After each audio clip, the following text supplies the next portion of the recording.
बड़े बड़े सुधार, स्थायी सुधार समाज के उन्हीं महापुरुषों के द्वारा हुए जिन्होंने आपाधापी छोड़कर ये सत्संग सुना और फिर एकांत में उसका मनन नित्याध्यासन किया। बुद्ध 7 वर्ष एकांत में नहीं गुजारते तो बुद्धत्व का खजाना दुनिया को नहीं मिलता। महावीर एकांत ध्यान में नहीं गुजारते तो जैन धर्म को महावीर महापुरुष नहीं मिलते। ऐसे मेरे लीलाशाह प्रभु जी एकांत में नहीं रहते तो आसुमल को आशाराम नहीं बनने का मौका मिलता। मैं एकांत में नहीं रहता ये 7 वर्ष तो आसुमल से आशाराम नहीं बन सकता। तो आप अपने घर में एक ऐसा कमरा बना लीजिए और कुछ घंटे एकांत में बिताइए। कभी कभी कुछ दिन एकांत में बिताइए। समझो शनिवार रात को आप उस कमरे में गए अथवा रविवार सुबह को, और सोमवार सुबह निकलूंगा। इधर उधर की बातों का संपर्क न रहे, इसलिए फोन और ये समाचार देने वाली टीवी भी दूर रहे। और आप फिर सत्संग देने वाली टीवी तो जरूर रहे, उसे तो बल मिलेगा, लेकिन दूसरा जो मन को विक्षिप्त कर दे तो फिर आप अपना जो गुरु ने साधन बताया है, अगर नहीं बताया तो सुन भी लो।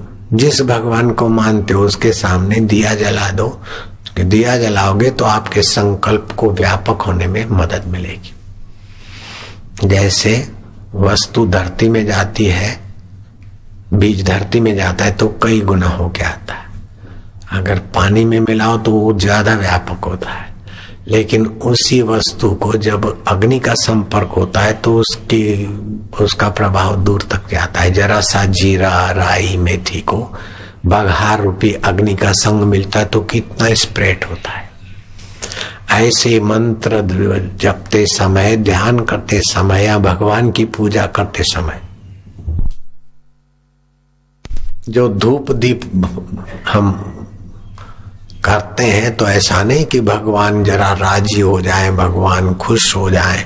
भगवान को मस्का मारने के लिए धूप दीप नहीं है, और भगवान आपके धूप दीप के भूखे भी नहीं है, और भगवान के यहाँ अंधेरा भी नहीं है और दुर्गंध भी नहीं है। दुर्गंध होती है बाथरूम में तो लोग कई गंदी गंदी केमिकल रखते हैं। दुर्गंध तो दबती है लेकिन वो केमिकल तो नुकसान करती है। इसलिए गोझरण से बाथरूम साफ करना तो ठीक है, बाकी केमिकल से दुर्गंध मिटाना तो दूसरी एक गंध लाना। तो सुगंधिम पुष्टि वर्धनम, जैसे फूलों की सुगंध है, अपने ध्यान के कमरे में रख दी। तुलसी की गंध है, ये ज्ञान तंतुओं को पुष्ट करेगी। दिया जला दिया, धूप बत्ती सात्विक कर दी, गाय के गोबर का कंडा का ही धूप कर दिया, जरा सा घी की बूंदे लगाकर। एक छोटी सी चम्मच गाय के गोबर के कंडे पर अगर धीरे धीरे बूंदे बहा के आपने वो धूप किया है तो 1 टन जीवनी शक्ति देने वाला बलवान प्राणवायु बनता है। हो सके तो इसका फायदा उठाना। सबसे उत्तम भोजन क्या है कि शुद्ध वायु, और ये गाय के कंडे पर गाय के घी का धूप, इससे बढ़कर शुद्ध और शक्तिशाली कोई भोजन नहीं है। अटैच लेटरिन बाथरूम वाले कमरे में तो बहुत कमजोर भोजन मिलता है मन बुद्धि को, शरीर को।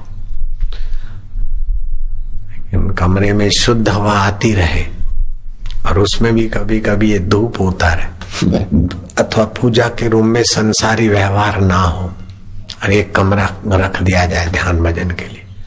वहां भगवान के सामने दिया जलाओ और प्राणायाम करके हरिओम की लंबी ध्वन करो तो हरि और आखिरी में आएगा म। उसके बीच आपका मन संकल्प विकल्प रहित होगा, अंतःकरण वसुदेव बनने लगेगा। अब जयराम जी बोलना पड़ेगा। जो भी घरों में परदेशों में देख रहे सुन रहे, तो अंतःकरण बनेगा वसुदेव अथवा नंद बाबा। और फिर आंखों की पलकें ना गिरे तो अच्छा है, गिरती तो हरकत नहीं, लेकिन आंख की पुतली दाएं बाएं ऊपर नीचे न जाए, एक टक भगवान में अथवा दिए में अथवा किसी चीज में लगी रहे। कम से कम 6 मिनट तक तो एक टक देखो, फिर जितना बढ़ा सकते हो। तो आपकी मति देव की बन जाएगी, आपकी मति यशोदा बन जाएगी और आपके अंतःकरण में और मति में कृष्ण अवतार होने को राजी हो जाएगा। बिल्कुल पक्की बात।